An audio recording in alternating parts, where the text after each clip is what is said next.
Hey, do you have pain right here when you walk? Well, if you want to stop walking around like a pirate, first you have to understand that when you walk, the foot that's on the ground is being held upright by your glute muscles. Because think about it, when the glute muscles contract, they pull your leg to the side. So in other words, they shorten the distance from here to here, which also means when you stand on this leg and the body wants to tip this way, those same muscles pull you upright. But if the glutes are weak when you walk, every time you step on that leg, you're gonna tilt like this. Except that your body's smarter than that. So instead of tipping like this, it uses the opposite leg to propel you up, which is why you end up walking like a pirate. All right, hang with me, this is the last piece. Because you throw your body over like this all day, this muscle has to work overtime to pull you back upright. In other words, this glute weakness causes nagging pain here all day. Because the whole time you're walking is trying to bring you back to neutral. Try this 3-step progression to strengthen it. So the painful leg is on the ground and the opposite knee comes up to hip height.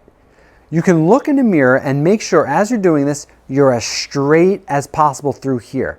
Of course, your body is going to try to fall into that weakness position and you need to work really hard to clench that glute and hold yourself up in a straight line like this. Next, we're going to add a band to the exercise that's going to try to pull you back, but you're going to fight to bring your hips forward and hold them underneath you, and then repeat the same exercise. And this forces your glutes to work harder during the movement. And next, we're going to use this stepping movement like this, where you're still making sure you're in a straight line as you step through. You'll really feel the glutes burning as you do this, and you're making sure that you're not out to the side during the movement. So as these glutes get stronger, you should notice a reduction in pain here, and even pain up along the same side of the body because of all the muscular and fascial connections. And if you need more help fixing head, neck, or jaw pain, check out the link in my bio where I have other resources where you can figure out and address your pain.